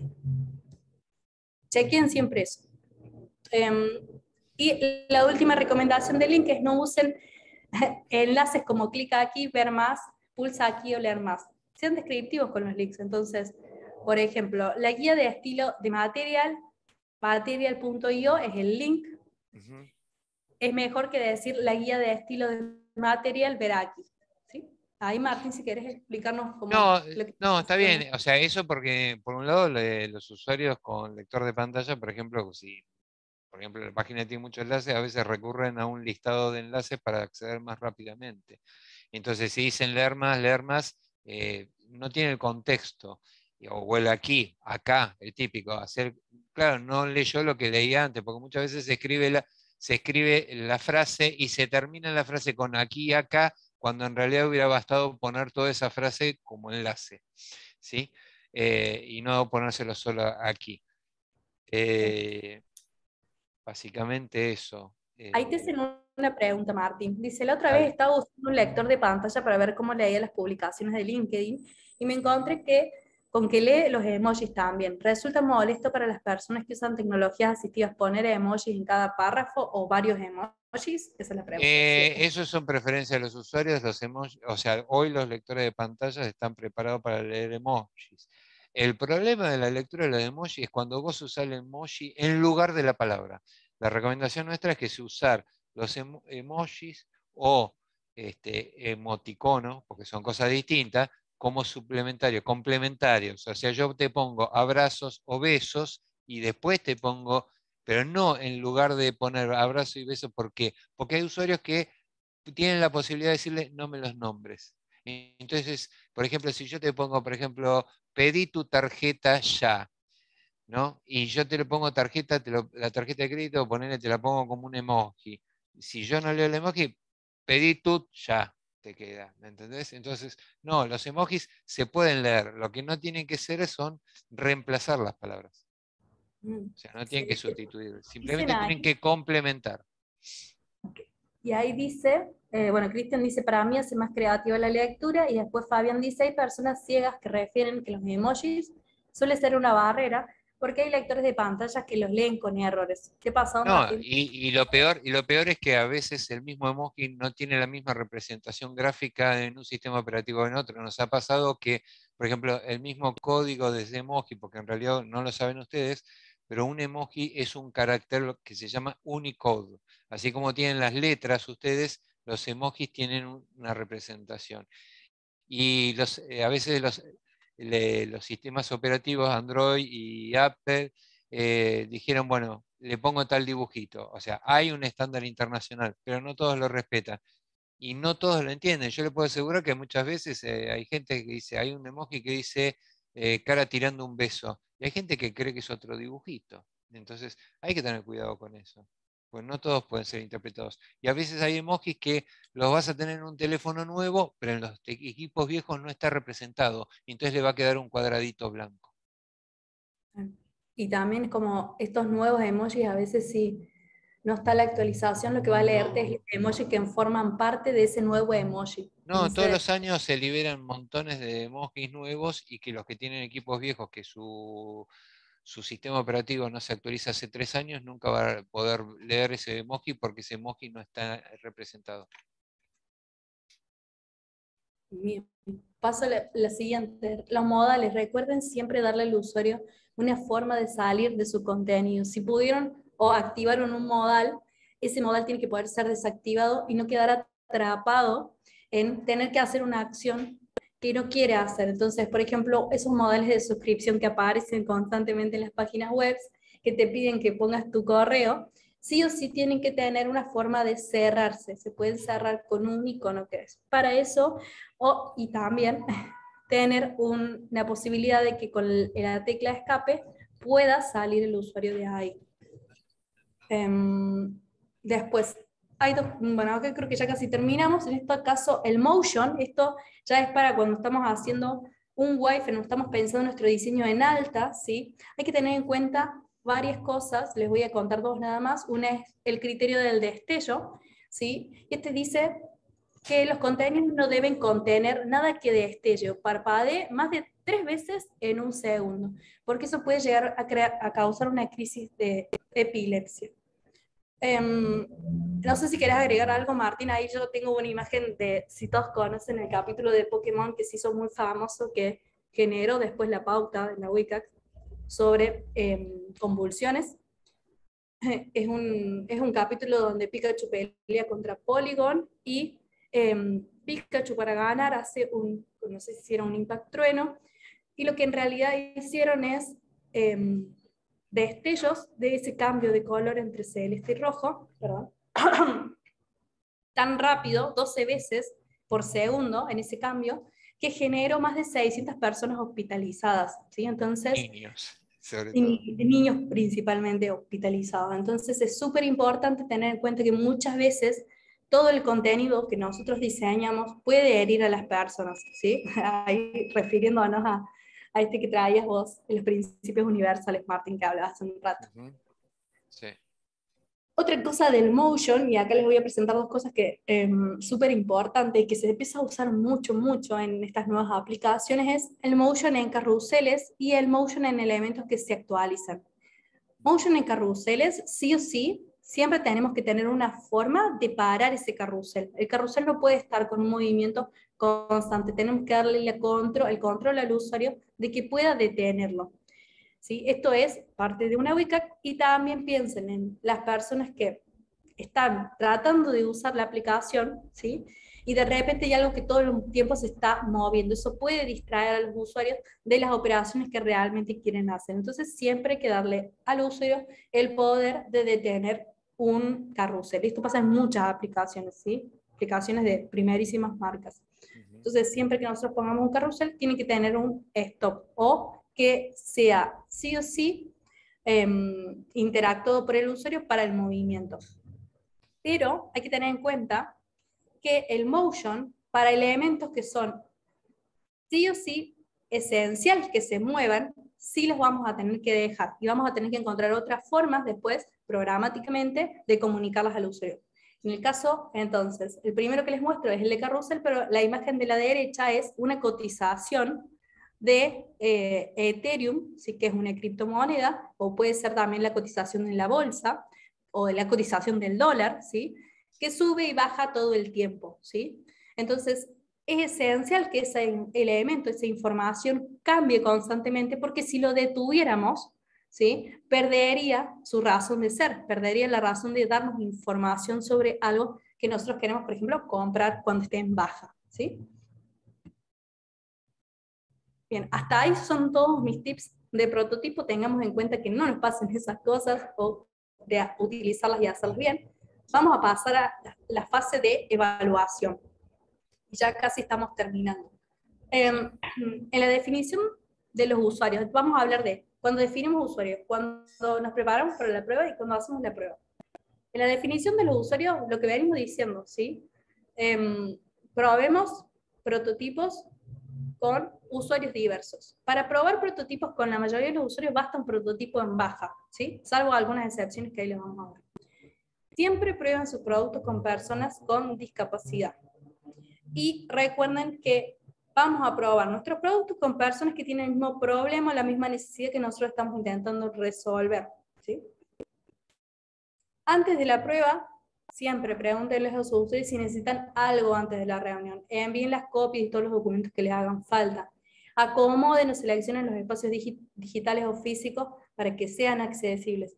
Asegúrense de que el prototipo que van a utilizar es accesible para esa persona y también aprendan cómo se comporta lo accesible. Para aprender cómo se comporta lo accesible, lo dijimos, por ejemplo, en el anterior caso, también lo vamos a seguir viendo a lo largo, y si no, también pueden seguir aprendiendo más de cómo se comporta lo accesible leyendo las WCAGs, ¿sí? Y utilizando los productos, y aprendiendo sobre las tecnologías asistivas. Cuando estemos en las pruebas, conozcan la etiqueta para el trato con las personas, esto ya lo vimos. Y sepan distinguir entre accesible y usable. Una cosa es que algo sea accesible, que la persona lo pueda acceder, y otra cosa es que sea usable, es decir, que lo pueda utilizar de la mejor forma. Y no pongan a prueba las dos cosas al mismo tiempo, ¿sí? Una cosa es probar accesibilidad y otra cosa es probar usabilidad. Siempre cuando hagamos pruebas de usuarios vamos a probar usabilidad. El usuario no debería encontrar problemas de accesibilidad en nuestro prototipo. Nosotros deberíamos llegar con un prototipo accesible a nuestro usuario. Claro, la máxima ahí sería, queremos que probar el producto, no al usuario. Exacto, recuerden eso. Y para después de las pruebas, siempre distingan los problemas que tuvo el usuario. ¿Sí? A veces puede ser que nuestro prototipo no sea del todo accesible y nos demos cuenta en la prueba, puede pasar. Entonces distingamos cuando algo es un problema de accesibilidad y cuando es un problema de usabilidad.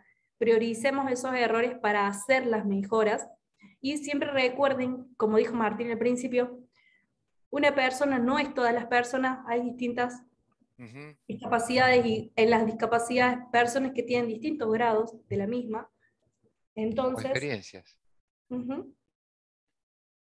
Y agregaría el tema de que, perdón, estamos todos sí, ya estamos sin voz los dos. Se me acabó el agua incluso. Perdón. Bueno, Yo también estoy toda sí, disculpen los ruidos. Bueno, entonces te decía que incluso tenemos que pensar de que muchas veces preguntan, pero ¿con cuántos usuarios tengo que probar? Bueno, ahí está un kit, una pregunta importante, que es, a veces nos conviene hacer varias sesiones, probar con 2 o 3 usuarios, ver los resultados, porque por ahí tenemos que modificar la prueba, porque no, por ahí no fue lo suficientemente accesible para los usuarios. Entonces quizás con los próximos que hagan la prueba podamos mejorar la interacción del producto a probar. O sea, lo ideal sería que no hagan, que no cuenten con hacer los test todos el mismo día, porque hagan un muestreo con algunos usuarios y después continúen haciendo la prueba si tienen buenos resultados, y si no es así, suspendan y revisen un poco cómo fue planificada la prueba. Excelente. Bien, y por último, y esto pedido de ustedes, notaciones y Handoff. ¿sí? Y muchos de los que son diseñadores dicen, oh, ya hice todo el proceso. Pensé en personas diversas, ideé con personas diversas, creé mis prototipos que eran accesibles. Bueno, y evalué ese prototipo y funcionó. Bueno, ahora ¿cómo se lo comunico a mi equipo de desarrollo? Para eso existen ciertas notaciones, yo les voy a comentar las más, las que sí o sí tenemos que incluir cuando hagamos un handoff. Claro. Entonces, hay que dejar instrucciones de nuestro prototipo que sean accesibles. Hay que recordar, indicar el tipo de componente que estamos usando, dejar explícito el orden de la navegación, diseñar el foco para que sea visible y planear los textos alternativos con el equipo de contenido. Si no es con el equipo de contenido, lo van a tener que hacer ustedes. Bien, el orden de lectura. Recuerden que la lectura siempre de las personas es de izquierda a derecha y de arriba hacia abajo. Lo que vamos a hacer es dejar explícito cómo debería ser el recorrido de ese orden de lectura. Sí. Por ejemplo, hay unas notaciones, hay unos equipos que ya están estandarizando la iconografía incluso para hacer handoff. Les muestro esta, que es como si fuera una tecla, como una tecla de tab, con los números del orden. ¿Sí? Entonces lo que vamos a hacer es vamos a dejar esta anotación en cada una de nuestras pantallas, para que el desarrollador sepa cuál es el orden que se va a tomar. El botón o el link, esto es la anotación del componente. ¿Qué tipo de componente tiene que usar mi equipo? Es muy importante. Hay que diferenciar cuáles son botones de cuáles son links. Lo que vamos a hacer es, primero nosotros saber cuál es la diferencia entre un botón y un link. Un botón va a desatar una acción. Un link me va a llevar a otra pantalla, ¿sí? Entendamos cuál es la que va a generar una acción por detrás y va, no sé, a necesitar cosas del back, del front, de generar realmente toda una carga y cuáles van a ser solamente links. Y vamos a dejarlo explícito, ¿sí? En este caso, esta es otra notación que se utiliza, que es como un círculo, a veces como un globito, que es la B es de botón y la L es de link.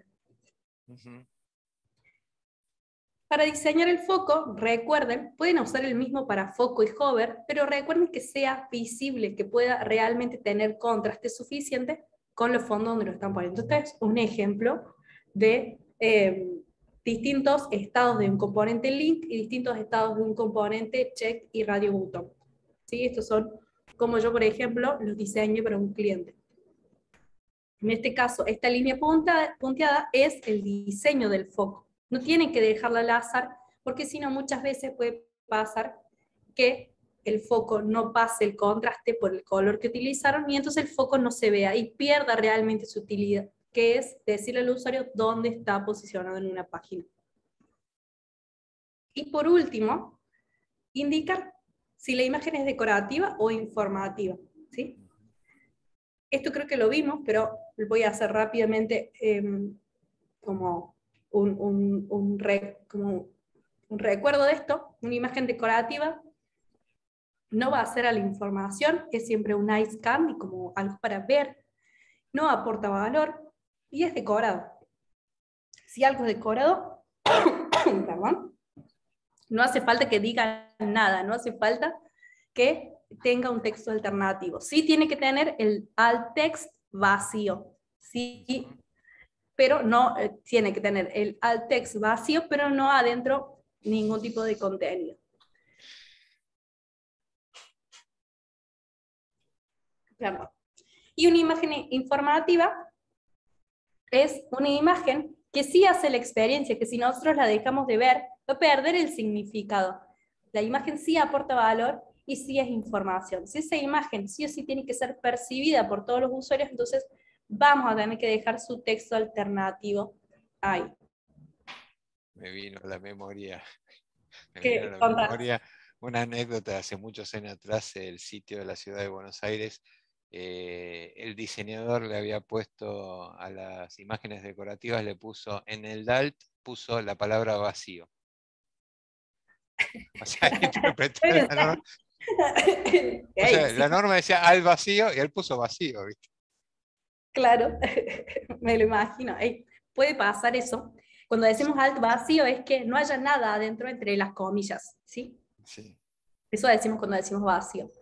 Y por último, en este caso, tener en cuenta que los botones que son imágenes tienen y necesitan su texto alternativo.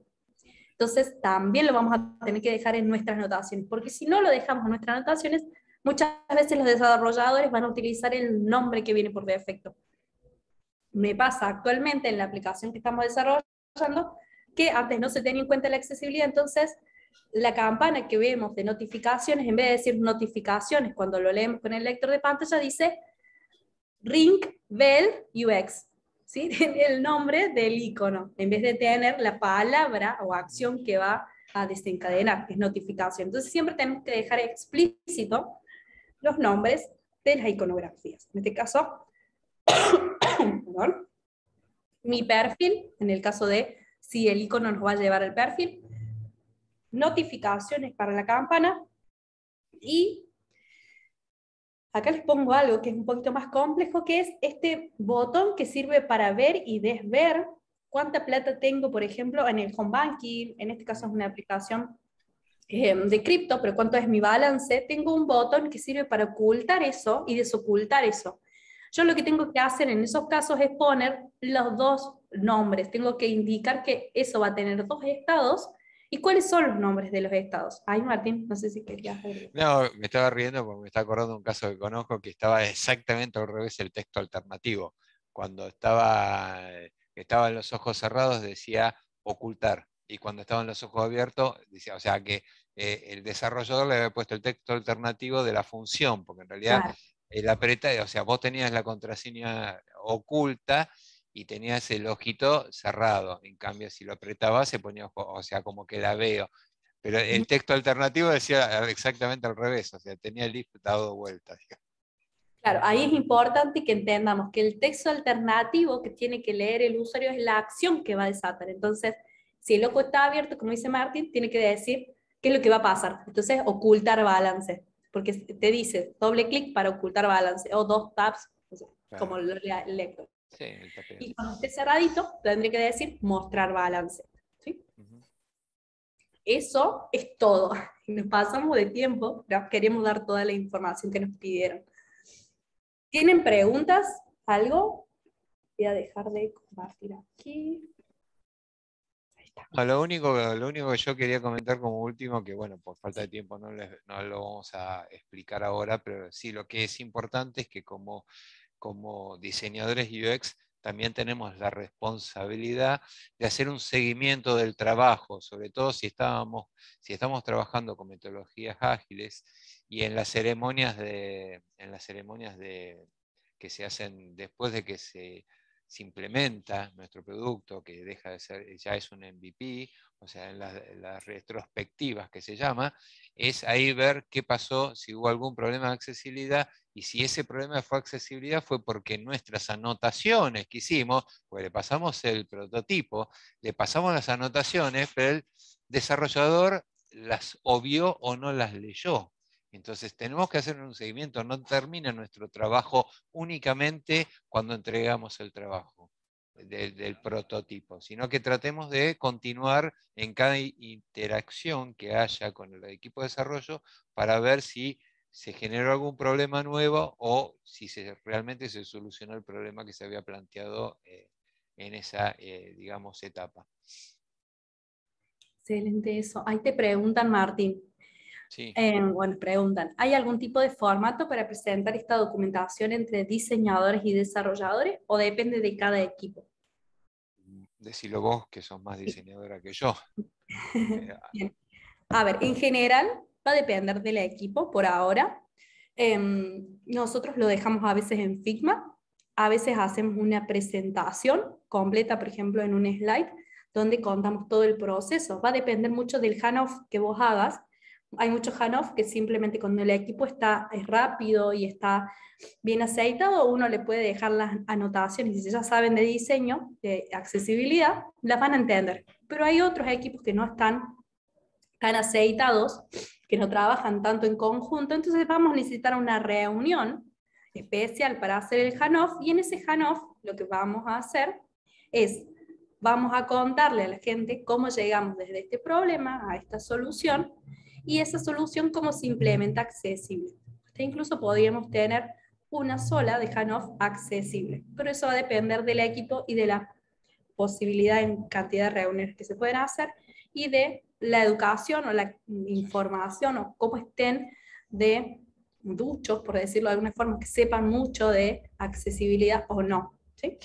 Igualmente, como comentaste, hay herramientas que ya tienen incorporado el tema de la verificación de accesibilidad. O sea, hay Figma tiene extensiones, hay, por ejemplo, Storybook también tiene un validador de accesibilidad, e incluso hay herramientas que nos permiten el diseño que tenemos ahí en Sketch o en algunas otras plataformas, ya genera el código para que el desarrollador ya tenga más o menos medio cocinado el tema. Pero bueno, son todas herramientas que muchas veces son de pago, entonces hay que tener en cuenta, ¿viste? Si realmente la empresa puede pagar el costo de esas herramientas y aprovecharlas. Obviamente si es un equipo chico, una empresa chica o un equipo de 3 personas, por ahí no justifica comprar esa herramienta. Bueno, ¿hay preguntas, Pipi? Sí, alguien levantó la mano, pero justo se levantó y no le pude como dar la palabra. No sé, Aida, si querías preguntar algo, si lo querés escribir, también. No sé, no pueden abrir el micrófono los chicos. Gabriel se despide, entonces eso es todo por esta clase. Así que dudas, preguntas, nos pueden dejar sus preguntas en @dalatcomunidad o a mí o a Martín. Entonces, Pipi Márquez, Martín Baldassarre, nos pueden buscar también en LinkedIn. Ok, le contestamos mientras hablábamos. Excelente. Bueno, entonces, muchas gracias Martín por ser mi coequiper. Gracias a vos, Gracias Pipi. a Córdoba, y muchas gracias a todos los que se sumaron, chicos. Gracias, nos vemos. Bye, bye.